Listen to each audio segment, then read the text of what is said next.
नमस्कार दोस्तों। राजस्थान अध्ययन की इस कड़ी में आज अपन पढ़ेंगे राजस्थान के पूर्व मध्यकालीन इतिहास के बारे में। इससे पहले राजस्थान का नामकरण, प्राचीन कालीन राजस्थान का इतिहास और उसके बाद प्रमुख सभ्यताएं कालीबंगा, आहड़, गणेश्वर और अन्य सभ्यताओं के बारे में अध्ययन किया था। पूर्व मध्यकालीन राजस्थान सामान्य रूप से राजपूत काल के नाम से ये जाना जाता है। सबसे महत्वपूर्ण घटना युद्ध प्रिय राजपूत जाति का उदय एवं राजस्थान में राजपूत राज्यों की स्थापना। यह समय था गुप्तों के पतन के बाद केंद्रीय शक्ति का अभाव। आपको पता होगा मौर्य काल, गुप्त काल तक व्यवस्थित भारत का इतिहास था, लेकिन उसके बाद में हर्षवर्धन ने कुछ समय तक इतिहास एक केंद्रीय सत्ता के रूप में कायम रखा, लेकिन उसके बाद जो एक केंद्रीय सत्ता थी उसका विघटन हो गया और विभिन्न छोटे छोटे राज्यों में पूरे भारत का इतिहास विभाजित हो गया। इसी में एक राजस्थान भी बहुत बड़ा राज्य था। राजस्थान की गणतंत्र जातियों ने उत्तर गुप्तों की कमजोरी का लाभ उठाकर स्वयं को स्वतंत्र कर दिया था।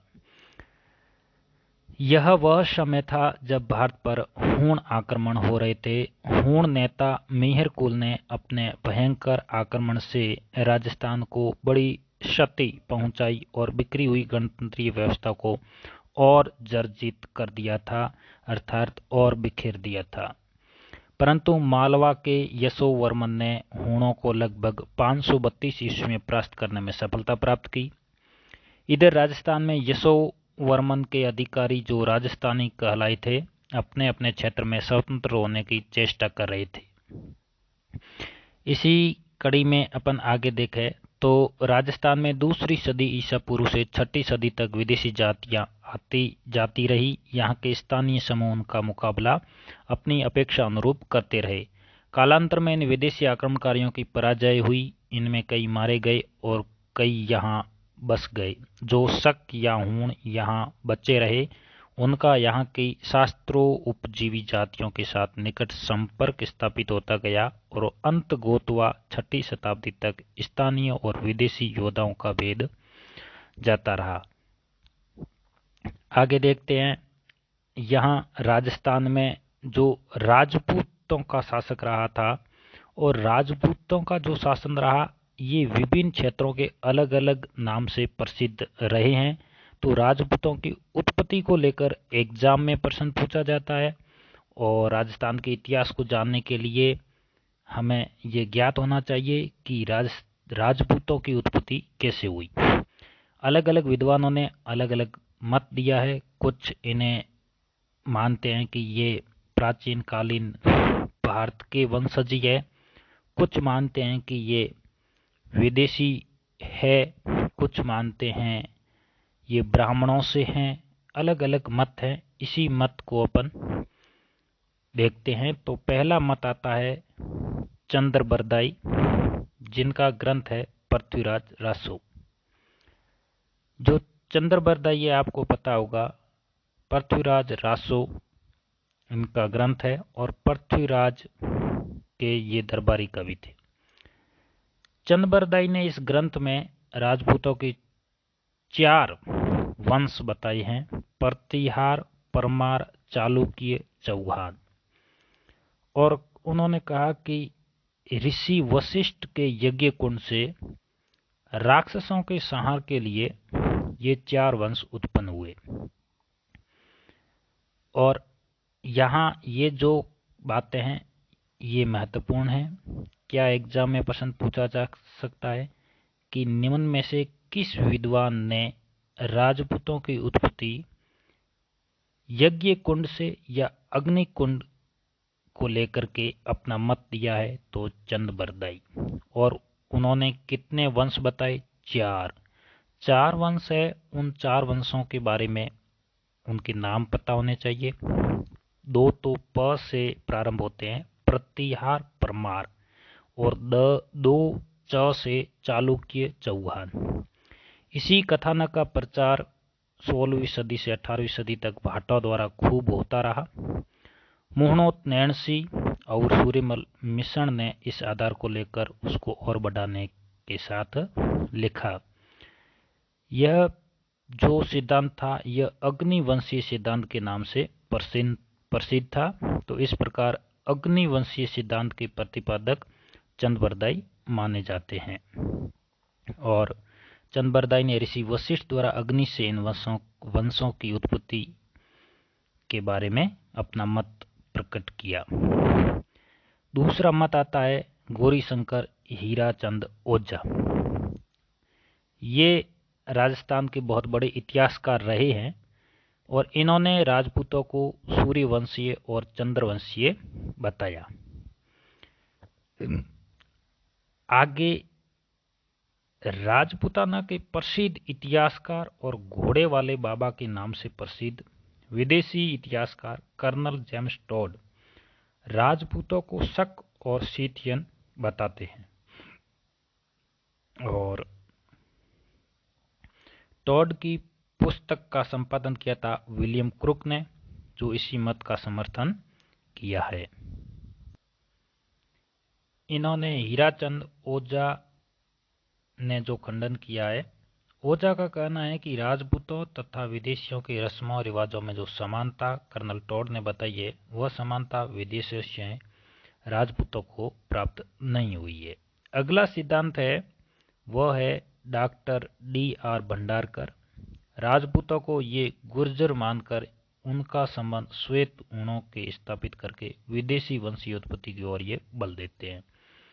तो अभी तक जो सूर्यवंशी और चंद्रवंशी डॉक्टर ओझा बनाते हैं, जिनका खंडन कर्नल जेम्स टॉड ने किया। अग्निवंशी सिद्धांत चंद्रबरदाई ने दिया।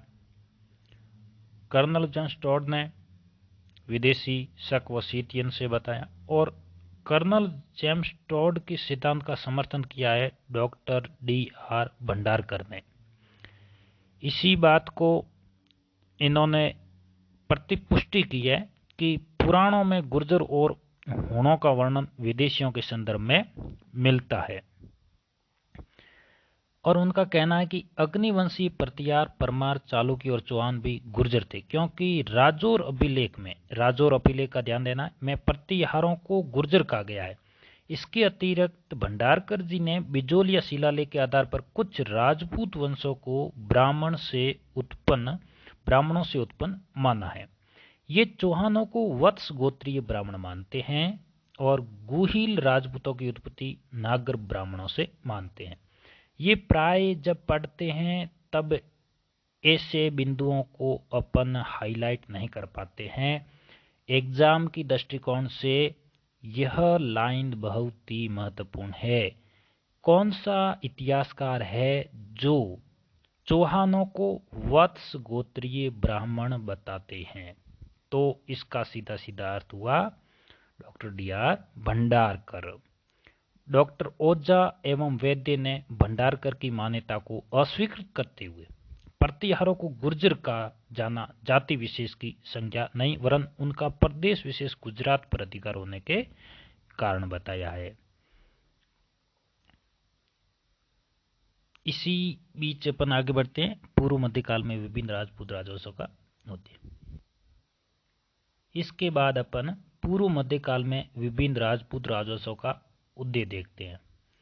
प्रारंभिक राजपूत कुलों में जिन्होंने राजस्थान में अपने अपने राज्य स्थापित किए, उनमें अलग अलग क्षेत्रों में जैसे मेवाड़ राज्य से संबंधित गुहिल वंश, मारवाड़ राज्य से गुर्जर प्रतिहार वंश और राठौड़ वंश, सांबर के चौहान, आबू के परमार और आमेर के कछवाहा, जैसलमेर के भाटी, ये बड़े बड़े वंश है जिन्होंने इन क्षेत्रों पर काफी लंबे समय तक अपना शासन चलाया।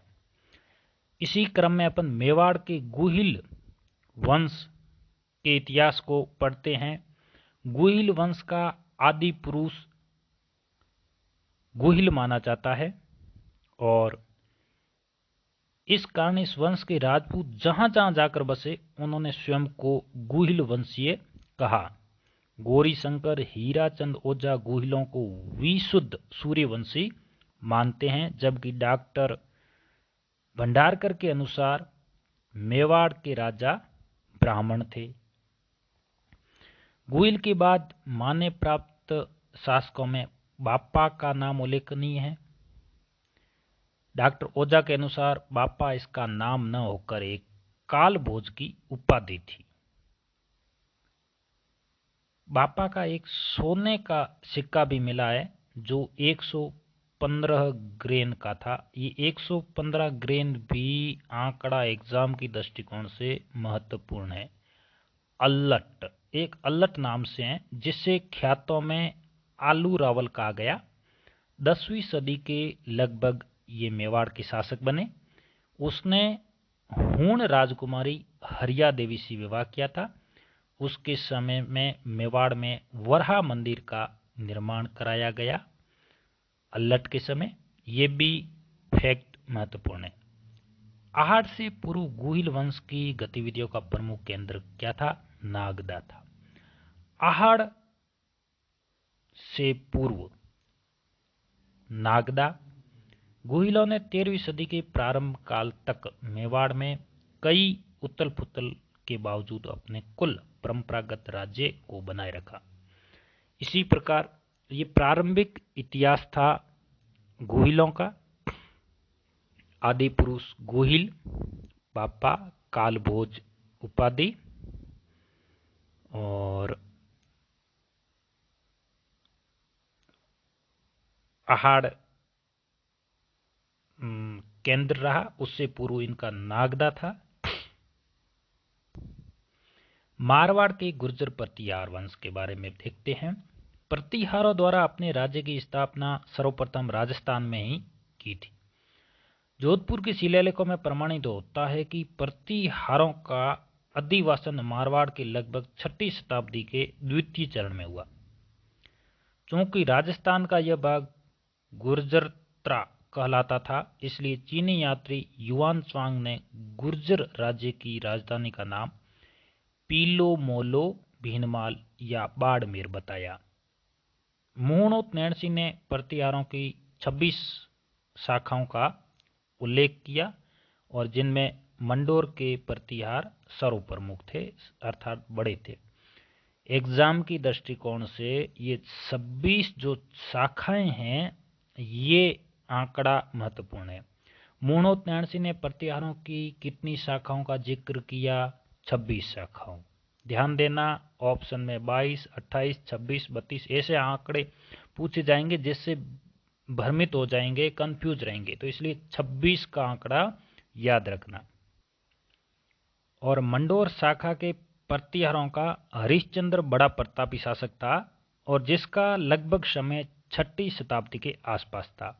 लगभग 600 वर्षों के अपने काल में मंडोर के प्रतिहारों ने सांस्कृतिक परंपरा को निभाकर अपने उदात्त स्वातंत्र्य प्रेम और शौर्य की उज्जवल कीर्ति को अर्जित किया। बाद में जालोर, उज्जैन, कन्नौज की गुर्जर प्रतिहारों की नामावली नागभट्ट से आरंभ होती है, जो इस वंश का प्रवर्तक था। उसे ग्वालियर प्रशस्ति में मलेशों का नाशक कहा गया है। इस वंश में भोज और महेंद्रपाल को प्रतापी शासकों में गिने जाता है। देखिए, ग्वालियर प्रशस्ति में किस शासक को मलेच्छों का नाशक कहा गया है? नागभट्ट को। आबू के परमार। परमार शब्द का अर्थ शत्रु को मारने वाला होता है। प्रारंभ में परमार आबू के आसपास के प्रदेशों में रहे। देखिए, अभी तक गुर्जर प्रतिहार था, अब परमार है। नाम मिले जुले हैं, इसलिए सुमेलित असुमेलित में पूछा जा सकता है। परमार कहाँ के थे? आबू। प्रतिहार मारवाड़, जोधपुर, जो विशेष रूप से कहे तो मंडोर। उसके बाद में जालोर में भी, उज्जैन, कन्नौज। परमारों के इतिहास की बात करें तो प्रतिहारों की शक्ति का ह्रास के बाद परमारों का राजनीतिक प्रभाव बढ़ता गया। धीरे धीरे इन्होंने मारवाड़, सिंध, गुजरात, वांगड़, मालवा आदि स्थानों पर अपना राज्य स्थापित कर लिया था। परमार शासक धंधुक के समय गुजरात के भीमदेव ने आबू को जीतकर वहां विमल शाह को दंडपति नियुक्त किया और विमल शाह ने आबू में 1031 ईस्वी में आदिनाथ का भव्य मंदिर बनवाया। किसने बनाया? विमल शाह ने। किसका? आदिनाथ भगवान का। कब बनाया? 1031 में। धारावर्ष आबू के परमारों का सबसे प्रसिद्ध शासक रहा।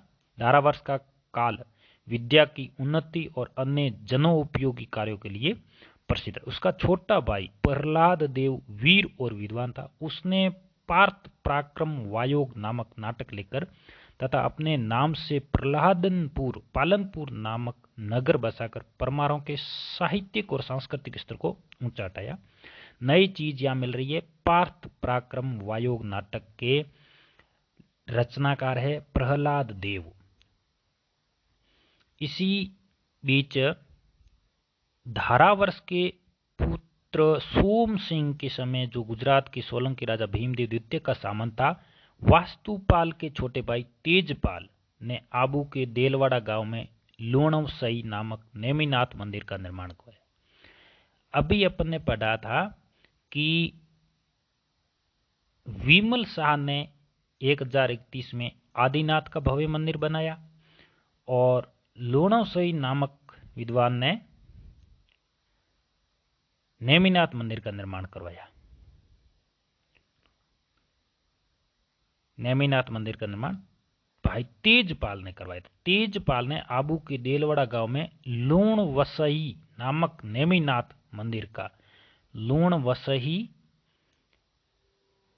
और उधर ये नेमिनाथ भगवान का मंदिर, उधर आदिनाथ भगवान का मंदिर। प्राचीन आदिनाथ का और आदि का वैसे अर्थ ही प्रारंभ होता है और उसके बाद में लूणवसई भगवान अर्थात नेमिनाथ मंदिर। मालवा के भोज परमार ने चित्तौड़ में त्रिभुवन नारायण मंदिर बनाकर अपनी कला के प्रति रुचि व्यक्त की। भोज परमार ने चित्तौड़ में त्रिभुवन नारायण मंदिर बनाया। वांगड़ के परमारों ने बांसवाड़ा के पास अर्थुना नगर बसाकर और अनेक मंदिरों का निर्माण करवाकर अपनी शिल्प कला के प्रति निष्ठा का परिचय दिया। सांबर के चौहानों के मूल स्थान के संबंध में माना कि सपाट लक्ष्य एवं जंगल प्रदेश के आसपास रहते थे। अब देखिए सांबर के चौहान बहुत ही सीमित और सार गर्भित ये मैटर यहाँ दिया गया है। चौहानों की राजधानी अहिछत्रपुर नागौर थी। संपादलक्ष के चौहानों का आदि पुरुष वासुदेव था। गुहिल वंश का था और वासुदेव चौहानों का था, जिसका समय लगभग 551 ईस्वी था। बिजोलिया प्रशस्ति में वासुदेव को सांबर झील का निर्माता माना गया। इस प्रशस्ति में चौहानों को वत्स गोत्रीय ब्राह्मण बताया गया। प्रारंभ में चौहान प्रतिहारों के सामंत थे, परंतु गुवक प्रथम जिसने हर्षनाथ मंदिर का निर्माण कराया स्वतंत्र शासक के रूप में उभरा। इस वंश के चंद्रराज की पत्नी रुद्राणी योगी क्रिया में निपुण थी। पुष्कर झील में प्रतिदिन 1000 दीपक जलाकर महादेव की उपासना करती थी। कौन? रुद्राणी। अब चौहान वंश के आगे देखा जाए तो 1113 ईस्वी में अज्जेराज चौहान, नाम क्या है? अज्जेराज चौहान ने अजमेर नगर की स्थापना की। नाम है अज्जेराज अर्थात अजमेर। उसके बाद में उनका पुत्र अर्णोराज जो आनाजी के नाम से प्रसिद्ध रहे, अजमेर में आनासागर झील का निर्माण करवाकर जनता के लिए ये कार्य किए। चौहान शासक विग्रहराज चतुर्थ का एग्जाम में क्वेश्चन पूछा जाता है। अभी हाल ही में प्रथम श्रेणी अध्यापक में भी इससे संबंध में पूछा गया। तो ये इनके काल में संपादलक्ष का स्वर्ण युग कहलाता है। तो जो जिसके काल को स्वर्ण युग के रूप में जाना गया है तो उसको लेकर एग्जाम में सबसे पहले प्रश्न पूछने का चांस बनता है। उसे बीसलदेव और कवि बांधव भी कहा जाता था। कौन सा ऐसा शासक था जो बीसलदेव और कवि बांधव के नाम से भी प्रसिद्ध था और स्वयं कवि था? तो हरिकेली नाटक खुद ने लिखा और दरबारी विद्वान सोमदेव ने ललित विग्रहराज नाटक की रचना की। तो साहित्य के क्षेत्र में उन्नति कि विग्रहराज ने अजमेर में एक संस्कृत पाठशाला का निर्माण किया। इसको लेकर भी एग्जाम में पूछा जाता है, जिस पर आगे चलकर कुतुबुद्दीन ऐबक ने 2.5 दिन का झोंपड़ा बनाया। विग्रहराज चतुर्थ एक विजेता था। उसने तोमरों को पराजित दिल्ली का जो पहले नाम था वर्तमान में दिल्ली को जीता। तो यहाँ इंपॉर्टेंट है कि तोमरों को पराजित करने वाले विदेशी जाति है तोमर को पराजित किया विग्रहराज चतुर्थ। इसी वंश क्रम में पृथ्वीराज चौहान तृतीय राजस्थान और उत्तरी भारत की राजनीति में अपने विजयों में एक विशिष्ट स्थान बना लिया। 1191 में उसने तराइन के प्रथम युद्ध में मोहम्मद गोरी को परास्त कर वीरता का परचम लहराया, परंतु 1192 में ही तराइन के दूसरे युद्ध में गोरी से ये हार गए। पृथ्वीराज विजय के लेखक जयानक के अनुसार पृथ्वीराज चौहान ने जीवन पर्यंत युद्धों के वातावरण में रहते हुए चौहान राज्य की प्रतिभा को साहित्य और सांस्कृतिक क्षेत्र में पुष्ट किया। तराइन के द्वितीय युद्ध के पश्चात भारतीय राजनीति में एक नया मोड़ आया, परंतु इसका यह अर्थ नहीं कि इस युद्ध के बाद चौहानों की शक्ति समाप्त हो गई। लगभग आगामी 1 शताब्दी तक चौहानों की शाखाएं रणथंभौर, जालोर, हाड़ौती, नाडोल, चंद्रावती और आबू में शासन करती रही। राजपूत शक्ति की धुरी बनी रही। इन्होंने दिल्ली सुल्तानों के सत्ता के समय समय पर मुकाबला कर शौर्य और अद्यम्य साहस का परिचय दिया। पूर्व मध्यकाल में पराभवों के बावजूद राजस्थान बौद्धिक उन्नति में नहीं पिछड़ा।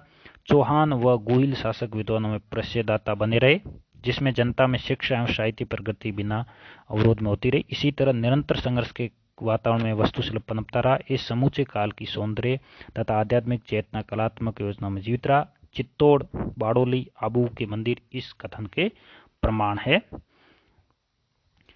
अब आज हमने पढ़ा था पूर्व मध्यकाल के अंतर्गत राजस्थान में जिन जिन राजवंशों की उत्पत्ति हुई और सबसे पहले राजपूतों की उत्पत्ति को लेकर मत लिए अलग अलग विद्वानों के।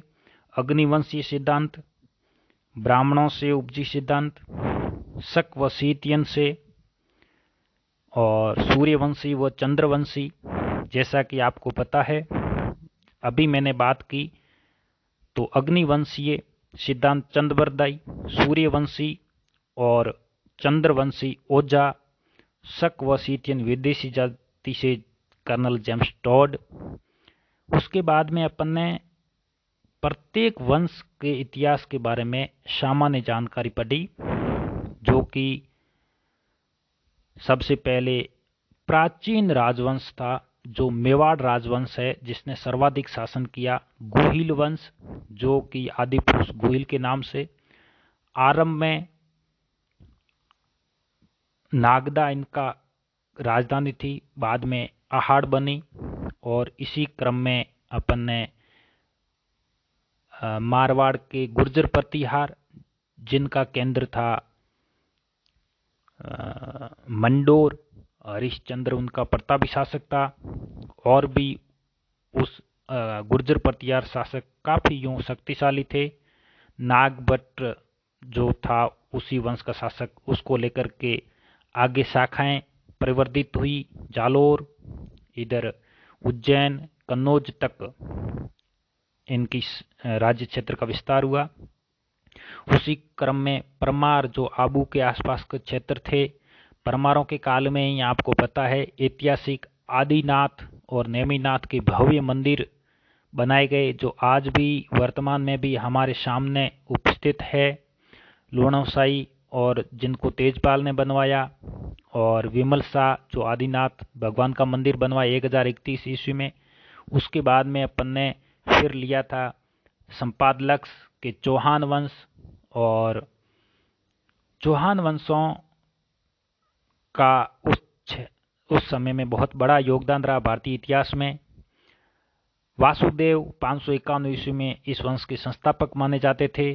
सांबर के आसपास इनका आरंभिक क्षेत्र था। बाद में दिल्ली तक इस वंश के शासकों ने शासन किया। पृथ्वीराज चौहान का नाम इसमें इतिहास के पन्नों में सबसे ऊपर है। और विदेशी जातियों में सर्वप्रथम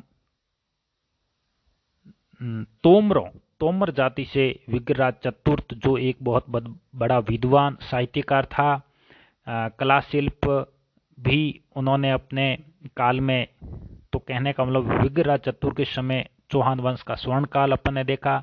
उनके काल में वो स्वयं विद्वान था, लेखक था, हरिकेली नाटक की रचना की। सोमदेव उनके दरबारी कवि थे जिन्होंने ललित विग्रहराज नाम से नाटक लिखा। अढ़ाई दिन का झोंपड़ा एक संस्कृत पाठशाला के रूप में थी, जिसके ऊपर बाद में कुतुबुद्दीन ऐबक ने अढ़ाई दिन का झोंपड़ा बनवाया। एक संस्कृत पाठशाला थी। और उसके साथ ही उसके बाद में, इससे पूर्व अगर बात करें विग्रहराज चतुर से पूर्व, तो अज्यराज ने अजमेर नगर की स्थापना की 1113 में। और 1133 में अर्णोराज ने, जो आनाजी नाम से प्रसिद्ध थे, आनासागर झील का निर्माण करवाया। और इस प्रकार ये हमारे राजस्थान में आरंभिक राजवंशों की इस प्रकार उत्पत्ति रही। इसी बात को अपन अगले अध्याय में पढ़ेंगे, मध्यकालीन राजस्थान के कतिपय उज्जवल एवं गौरवशाली पक्ष। आज के लिए इतना ही। धन्यवाद। बने रहिए हमारे साथ।